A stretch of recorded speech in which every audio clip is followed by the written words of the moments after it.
চলে এসেছি আর খেলার খবর চ্যানেলে বিগ আপডেট নিয়ে। তো চলো বন্ধুরা, খুব গুরুত্বপূর্ণ আপডেট নিয়ে চলে এসেছি। ফুল ভিডিওটা দেখতে থাকো, স্কিপ করবে না। স্কিপ করলে ভিডিওর মধ্যে অনেক কিছু মিস করবে। এবং এই খেলার খবর চ্যানেলে যারা নতুন আছে অবশ্যই খেলার খবর চ্যানেলটা সাবস্ক্রাইব করে পাশে থাকো লাইক অ্যান্ড ঘন্টাটাকে অন করে বাজিয়ে দাও।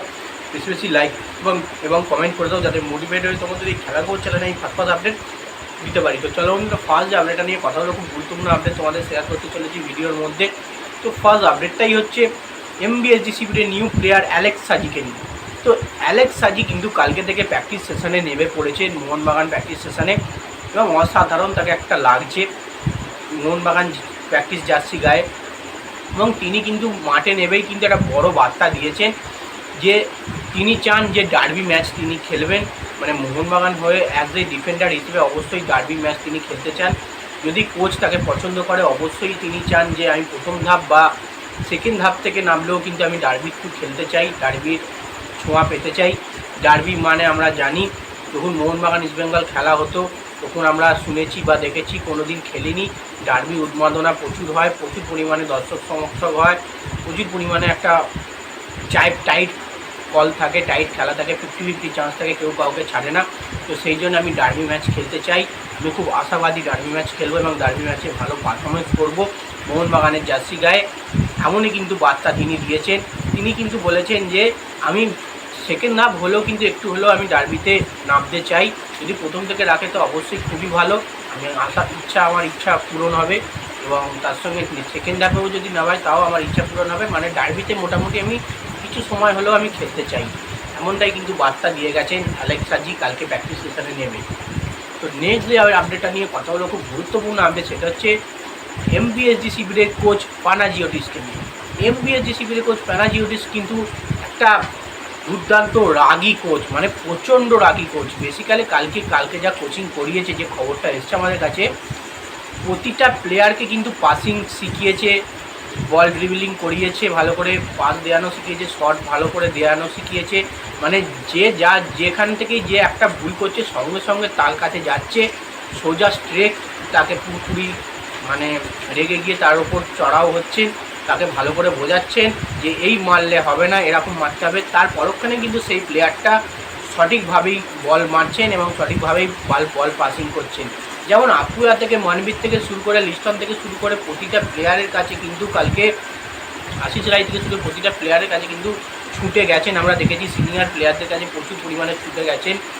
পানাজিওটিস রেগে গিয়ে, তার রাগ করার কারণ হলো তার কাছে সে যেটা বোঝাবে সেটাকেই যেন তারা অ্যাক্টিভ করে মাঠে খেলে এবং কোনো রকমই তাদের নিজস্ব বুদ্ধি দিয়ে যেন কিছু না করতে যায়, সেটাই হচ্ছে তার সবথেকে বড় বার্তা।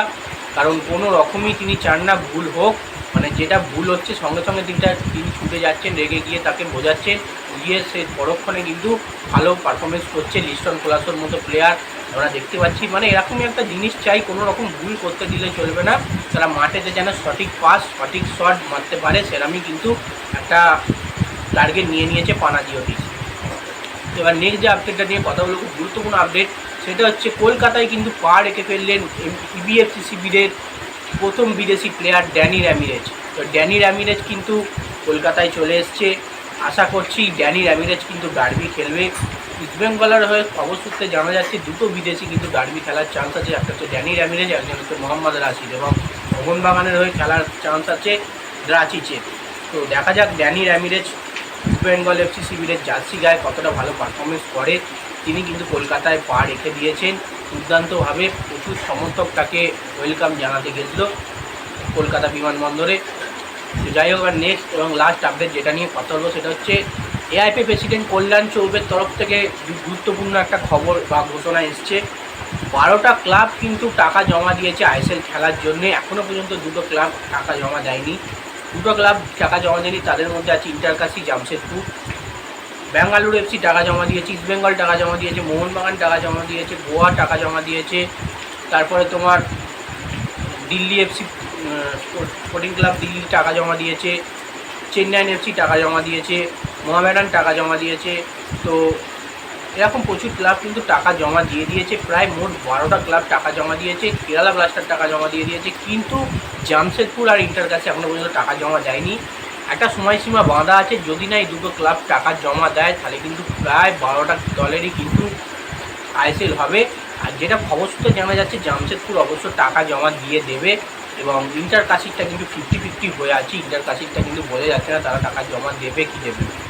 তো যাই হোক, এই আপডেট ছিল। ভিডিওটা যদি ভালো লেগে থাকে লাইক কমেন্ট শেয়ার সাবস্ক্রাইব করে পাশে থেকে চলো বন্ধুরা, বাই। আবার নেক্সট ভিডিও দেখা